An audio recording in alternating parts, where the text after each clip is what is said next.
So guys, today we're going to talk about game week 33 of the Premier League results.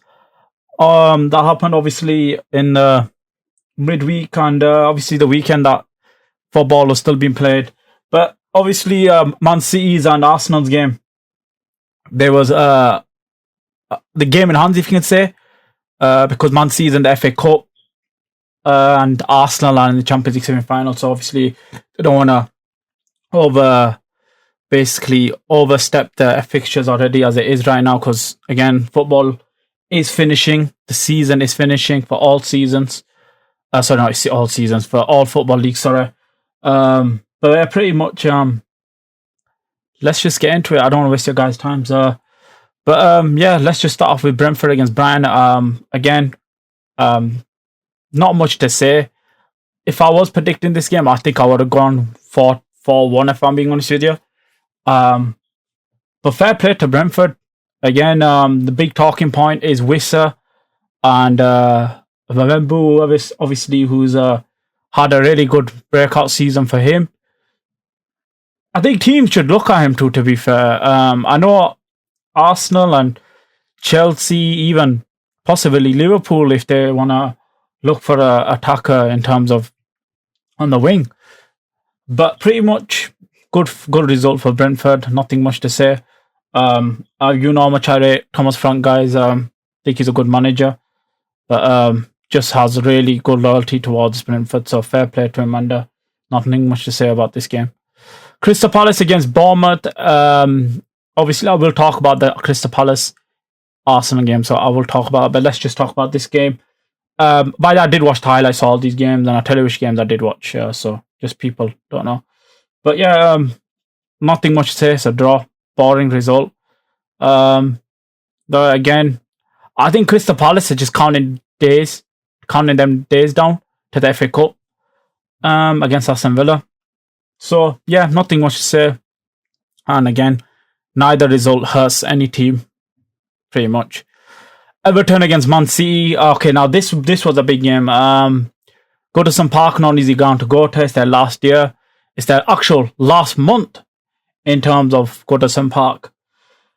Manchester City have I think Man City have an actual good record here. I know it's a hard ground to go to for other teams, but Man City actually have a decent record when it comes to Goodison Park.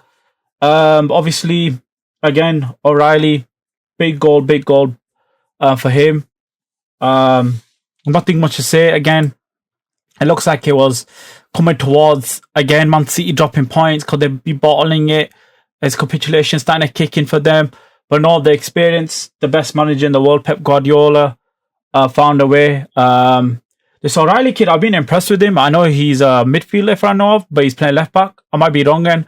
So I don't know much about the Man City youth academy products and all this other stuff. So, but fair play. He's looking like a decent player. When I watched him in the Manchester derby and in the FA Cup game against Bournemouth, he was really impactful in that game. I was playing as a left wing to left back type of thing. But fair play. Nothing much to say. Everton, I'll be honest, I think their season already is. They were just meant to avoid relegation. I think it's pretty much done. But David Moyes' second loss under him right now so far in his tenure at Everton. Obviously, second renewal with Everton too. So, because obviously he did manage Everton for 8 to 9 years or something when he went to Man United. But yeah, big points for Manchester City. Big 3 points. Obviously, the Kovacic goal, good finish from him, running with the ball forward, and just slipped a bit. And fair play to him. Did slip, but at the end of the day, his momentum put the ball in back in the net. And fair play to him. Nothing much to say on that side. West Ham against Southampton. I'll be honest with you, West Ham, apart from the Arsenal game when they did us a favour, have been asked. I'm not gonna lie to you. To draw against Southampton right now is kind of embarrassing. Graham Potter, I don't know. It seemed like this role is not working out for him. I don't know what it is. He wasn't a bad manager. I don't know what it is. As soon as he's gone to that Chelsea job, and he's like he just doesn't look the same as a manager. He did play some really attacking, beautiful football with O'Brien and the youngsters that he was bringing up and the style of play that he was doing and implementing on the pitch with the players that he had. They weren't like world class, like world beater names, but he got them working and he got them playing good actual football with them players. So I don't know. It's just that Chelsea stint has just probably ruined his career in a way. Um, Pretty much, the English manager I highly rate Eddie Howe. I think Eddie Howe for me is the best English manager right now. But that's nothing much to say. But yeah, again, Southampton, I think they're on the same worst Premier League team, same as Derby County. So that should be telling you something. Aston Villa against Newcastle. This was a big game. I actually enjoyed the highlights of this game because Flick me was actually a good game. Newcastle, when they were 1-1, it was 1-1. They had actually chances, and then it could have been a different game. But Aston Villa was clinical up front, and that's what's the most important. Goals coming from Tielemans, Morgan Rogers, and Rashford. Big players. Sorry. Actually, no, sorry, not Rashford. I think Mason and Ollie Watkins. Oh, no, I got all those names wrong. So, yeah, fair play to Watkins and Matson or Mason, whatever his name is. I'm butchering his name. And then Onana. I actually rate Onana. I think he's a decent player, to be fair. I think it was a Dan Burn on goal. So, obviously, Fabian Schär did get the equalizer at the point. But again, I just checked just in case if I did get any of the names wrong. But yeah, fair play. Nothing much to say. And yeah, I think Aston Villa, it's a good result for them. Now, obviously, to hold off, especially against a top 5 candidate of another team that they're against right now too, Newcastle, who have been on good form. So fair play to them. Fulham against Chelsea, I'm not going to lie to you. Well played, Chelsea. Fair play to Chelsea. Craven Cottage, obviously Liverpool did lose there. Arsenal have dropped points here. Manchester City. Have Manchester City played actually at Fulham's ground? I don't think so. I don't think they have. I can't remember. If they have, then probably. I don't know. I'll just say probably. I don't know. But yeah, the big teams that I know of have basically dropped points. And fair play to Chelsea for getting this result. Enzo Maresca was under the cosh. There was pressure on his job role as the Chelsea Football Club manager. It's a bit. There's a bit of question marks too with the new signing Pedro now. Turns up in this game. Beautiful finish from him. Good ball from Enzo Fernandez. For me, again, I think him and Caicedo potentially could be the best midfield in the Premier League, how they've been this season. It was a good run from him, good cross. It was like a low cross type of thing. And then he like controlled the ball really well, spun his back and just took a left foot shot. Obviously, he's a left foot player. Beautiful finish from him, a striker instinct finish type of thing. And yeah, nothing much to say. The first goal, I will be a good finish from him. The Chelsea equaliser from that point. Good finish again. From the youngster. I think what was his name? Let me click it. I think his name is Tariq George. I might be butchering his name. But yes, big moment from him. Is this like a turning point to his career? Could Chelsea see something with him? Or is he still going to be a Chelsea youth product where they just loan him out right now and then be implementing the squad slowly? Who knows? But this could kickstart his career, and fair play to Chelsea. And because I honestly thought Chelsea were going to drop points here, and to get a win, especially in the last minute, that shows belief, that shows character, that shows fight in the top 5 for Chelsea, especially with question marks about them spending 2 billion and all this other stuff. Enzo Maresca, second half season, blah blah blah. But yeah, do I personally think Chelsea get top 5? It depends on the next 2 fixtures, if I'm being honest with you. Because Chelsea do have fantastic players like Cole Palmer, Neto. I rate Gusto. I actually rate Gusto. I rate Cucurella. I think he's a good player. So Chelsea do have some good players here and there. So fair play to Chelsea. Nothing much to say on that part. And I think for them, top 5 is their main point right now, especially when they're at, or actually, Conference League for them. And top 5. Fair play to them.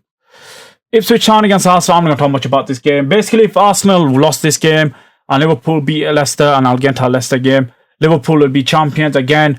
Arsenal, I'm not going to talk much about this game. I think they're on the beach when it comes to Premier League. I think it's just warm up for the Champions League semi-final. That's more of a bigger game now. That's a turning point to this season. So fair play to Arsenal. Got the result in the day just in case if second place is a fall off from them. But yeah, nothing much to say again. Man United against Wolves. Man United just shit. Again, I'm not going to talk much about this game. Man United 17th. Man United is so... I'm not going to lie to you. Man United is so lucky that the 3 teams that came up were a pile of shit. If Leicester or Southampton or even Ipswich were actually decent teams. So there's like this saying, guys. I'll tell you the saying. If people don't know. It could even happen to be in your leagues, actually. The saying in English football has been going on for 100 years. If not, it's changed recently because how football has basically gotten better in terms of teams being harder and stronger. But there's a saying if you don't reach 40 points, you're basically I don't say 9% relegated. Let's just say you're more easier to get relegated, let's just say. And Manchester United have not even reached 40 points, guys.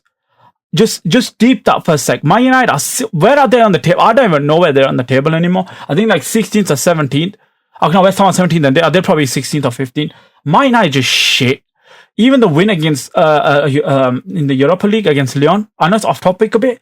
It was just I know it was a fantastic comeback, but against 10 men and how it was just embarrassing. That club's embarrassing. I love how Man United just saw so shit, and it just makes me happy. Brilliant free kick from Saliba. Obviously, again, player that wasn't working well for Sevilla and PSG, meant to be a big name player. But fair play to him. He's got the shooting in his locker and put it in top bins. And Man United are just shit. And it's that simple. And Amad Diallo, please leave, man. Just save your career.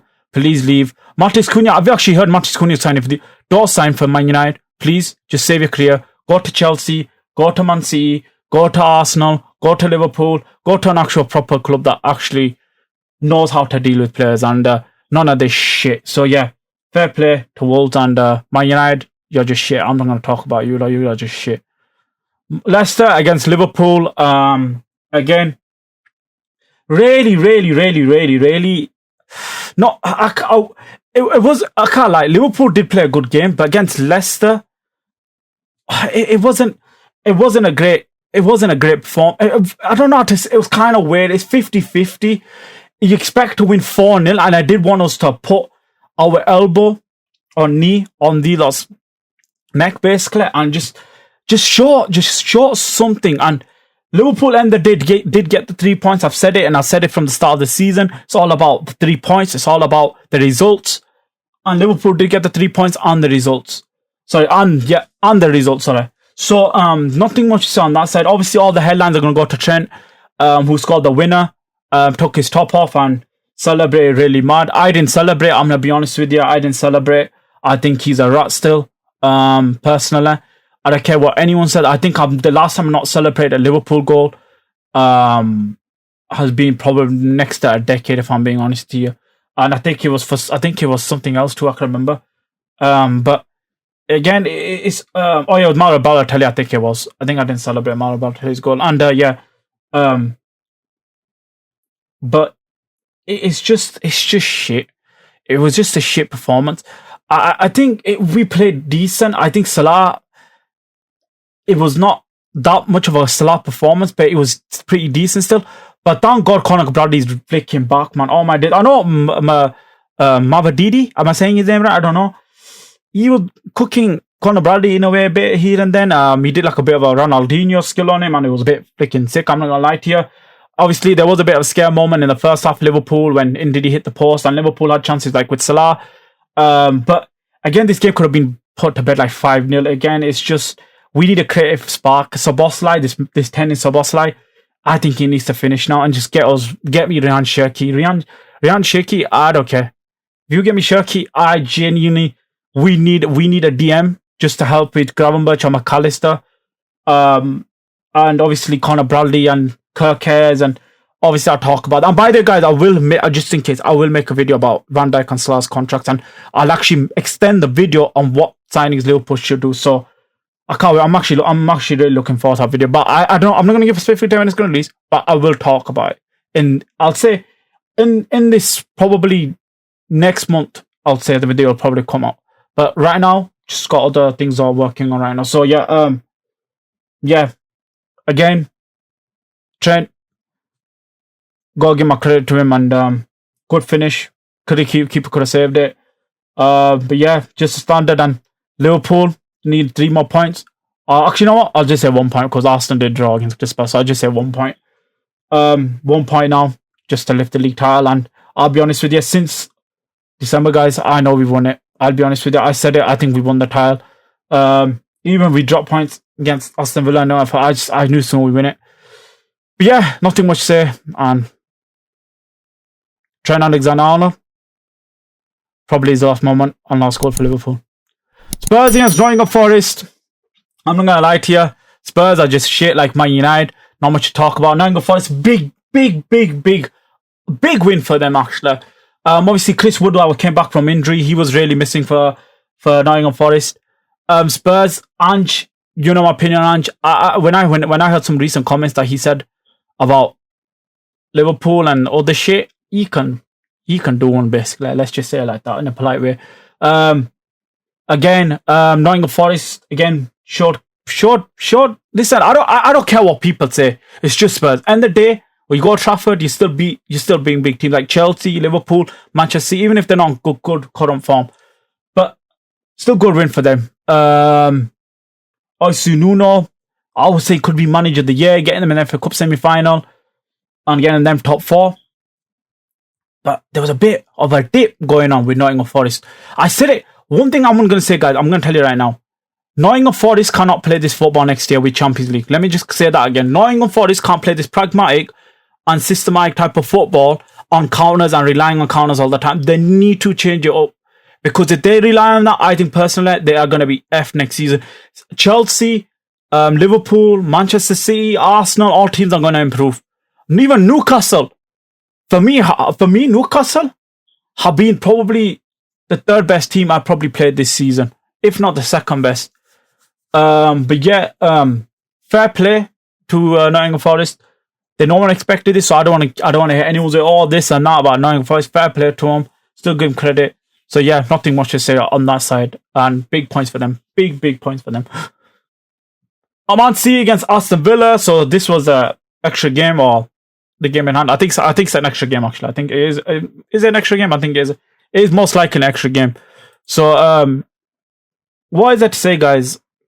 It's kind of a weird one in a way because Man City kind of deservingly won this game. I don't know. It's kind of a weird game, but again, this goes back to the game I was just talking about in this with the Everton game. Man City are starting to click into gear, and I'm freaking getting worried because I hope this shit doesn't carry into next season. Because if they perform, let's just say the season's probably done next season. They sign Florian Wirtz and some other players here and then. So if that happens, guys, it's good. It was good whilst last, like a good whilst at last. If we sign Alexander Isak, who knows? I don't know. But end of the day, let's just talk about this game. Obviously, the first goal, good ball from I think I can't remember who played it in. It was a good cutback goal.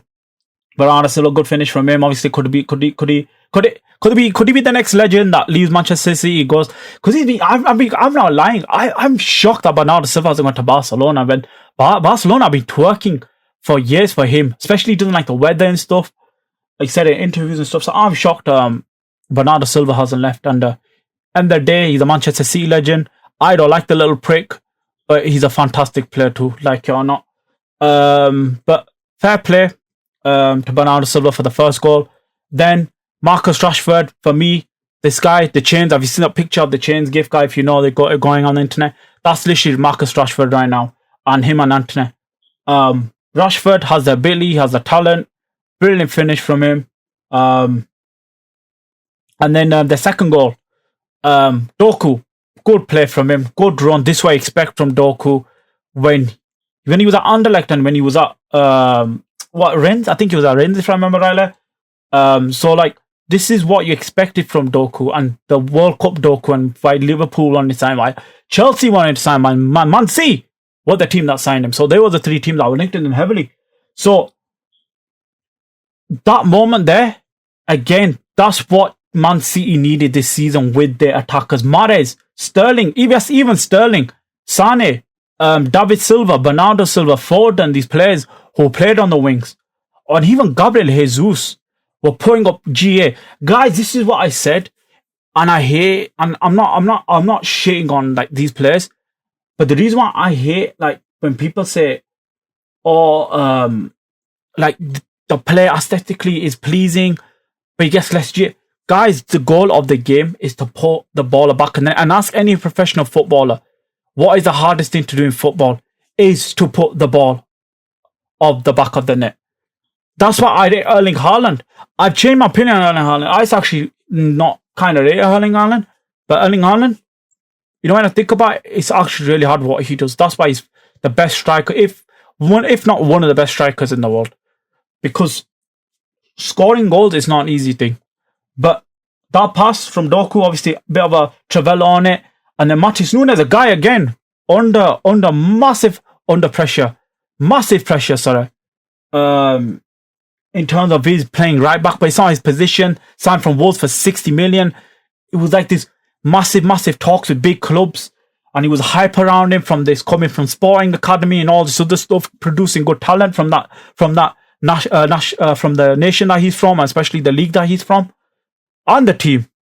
So it's a massive win for Manchester City, because Man City, I think, draw this game. Big moments for Chelsea. Big moments for from Newcastle, Aston Villa. There's another team, Nottingham Forest, even Arsenal, if you want to count them in. So fair play. Big moment for Matis Nunes. Got the goal. That could be a signing. That could be a sign of a defining moment of the season. That moment there, well played, right time at the right moment, and fair play to him. And nothing much to say. Arsenal against Crystal Palace. Obviously, this is the game that just finished. As I'm recording it, this is the game that obviously just finished. Again, Arsenal. I'm not gonna lie to you.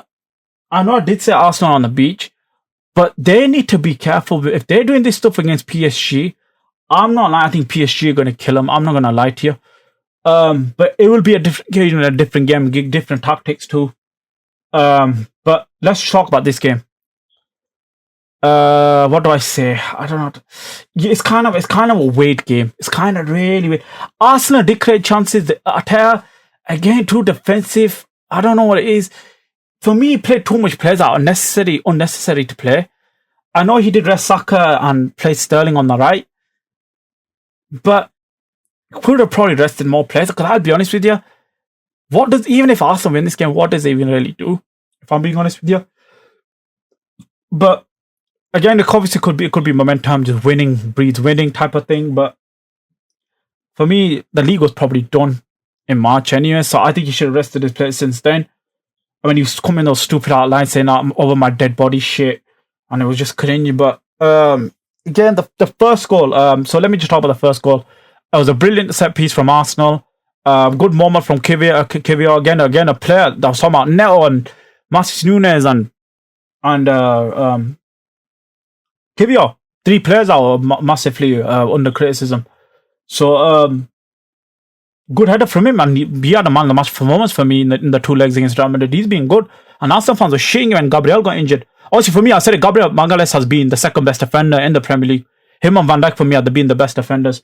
But yeah, gone into our role really well, and fair credit to Arsenal for signing him up. Could be a decent. I don't know, because I know he hasn't worked out, but so far when he's played the game, he's looked pretty decent. But obviously, we'll wait to see in that first leg and second leg against PSG, because those games are more important than these ones now. But yeah, nothing much to say on the first goal. It was a pretty good set piece from Arsenal. You expect that from Arsenal this season. Then the equaliser. What a goal by the from Eze, man. This Eze guy. What did I tell you guys about Eze? Honest to God, baller, man. This guy is wicked. It's just sad that he gets injuries and he's flicking. I think he's kind of a late bloomer, because I think the guy's like 26 now, from what I remember now. So he's kind of a late bloomer. He actually he looks like he's actually 21. But he's actually 26 or 27, and it's kind of sad. Olise, another one, man. It's just them two for me last season. Liverpool should have got them. Them two they should have been signed for Liverpool. But I'm more of Olise, if I'm being honest with you. But Eze, man, what a goal from him. Half volley, beautiful. Ray couldn't do anything about it. Obviously, again, Arsenal's defense. I've realised Arsenal's defense is not good from set piece. I've realised that. But attacking wise, they're really good down. But defending against them, they're really bad down. But yeah, nothing much to say on that part of the side of it. Timber ran through really well through the midfield, obviously playing a kind of an overlap, inverted midfielder type of thing. where he ran through the midfield and played a fantastic ball into Trossard. Then obviously Trossard does like a typical Trossard finish, and like Trossard reminds me of Jaw big time. Like him and Jaw remind me of the same, like the type of finish. He actually scored like a similar goal against Arsenal, where they just caught in, and you know that when they're on that flicking, they're both feet basically. You don't know, as a defender, you're shitting. You're like, which feet are they going to shoot with? So good finish from him. Brilliant finish from him. But again, you think Arsenal go a bit a shit shop type of thing, and then they just close it basically. But they didn't close anything off. They just opened it back up. Saliba, bit of a bozo moment. I've said this again repeatedly. Saliba does get away with things. Fantastic young defender by the. But this is why I rate Gabriel, Bastoni, Rudiger, Van Dijk ahead of him. These are why the reason why I rate these defenders ahead of him. Saliba's good. Don't get me wrong. Saliba's fantastic. I will love Saliba, my club, and there's a reason why Real Madrid want him, because he is probably the best young defender out there. But a bit of a bozo moment again. I don't know what he's doing in that situation where you're passing it to Mateta, one of the best strikers in the league, and what a finish from him. But I've said it again with him. I was talking shit like when Crystal Palace signed him, but then after that, he has been on a flicking killer. So fair play to him, brilliant finish from him. David Raya couldn't do anything about it.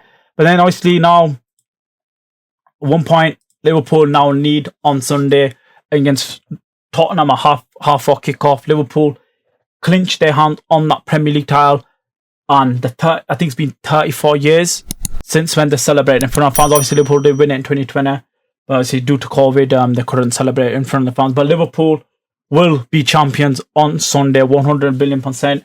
I cannot wait. As a Liverpool fan, I'm going to be celebrating. I'm going to be flicking, probably doing an all-nighter. I'm going to be chilling.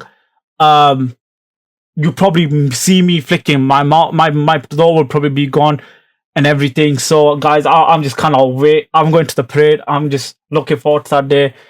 And yeah, guys, like I always say, subscribe to the channel, hit the bell notification to stay notified for any coming videos.